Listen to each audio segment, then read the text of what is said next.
इंजिनिअरिंगमध्ये ॲडमिशन घेताना या महत्त्वाच्या 5 चुका टाळल्या पाहिजेत. साधारणतः विद्यार्थी इंजिनिअरिंगमध्ये ॲडमिशन घेताना या 5 चुका करतात.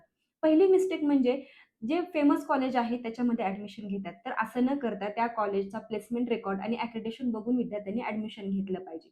त्यानंतर विद्यार्थ्यांनी आपल्या सेकंड आहे, की आपण कोणत्या ब्रांचमध्ये विद्यार्थ्यांना इंटरेस्ट आहे, हे बघून कॉलेज निवडलं पाहिजे. तिसरी मिस्टेक करतात, की विद्यार्थी तिथला प्लेसमेंट रेकॉर्ड पाहत नाहीत. तर असं न करता त्या कॉलेजमध्ये कोणकोणत्या कंपनीज येतात, हे विद्यार्थ्यांनी पहिल्यांदा पाहिले पाहिजेत. चौथी मिस्टेक म्हणजे विद्यार्थी फॅसिलिटी आणि इन्फ्रास्ट्रक्चर बघत नाहीत. तर असं न करता विद्यार्थ्यांनी बघितलं पाहिजे, की त्या कॉलेजमध्ये ॲडव्हान्स्ड लायब्ररीज आहेत का? एक्सपिरियन्स्ड फॅकल्टीज आहेत का? जेणेकरून तुम्हाला तिथे भरपूर ज्ञान शिकायला भेटेल. आणि 5वी म्हणजे सगळ्यात महत्त्वाची मिस्टेक म्हणजे प्रॉपर करियर गाईडन्स न घेता विद्यार्थी इंजिनिअरिंगमध्ये ॲडमिशन घेतात. तर असं न करता तुम्ही प्रॉपर काउन्सिलर बघून काउन्सिलिंग करून इंजिनिअरिंगमध्ये प्रवेश घेतला पाहिजे, जेणेकरून तुम्हाला पुढे जॉबसाठी काही अडचण येणार नाही. त्यामुळे विद्यार्थ्यांनी कॉलेज न बघता पहिल्यांदा आपल्याला कोणत्या ब्रांचमध्ये इंटरेस्ट आहे, हे बघून इंजिनिअरिंगमध्ये ॲडमिशन घेतलं पाहिजे.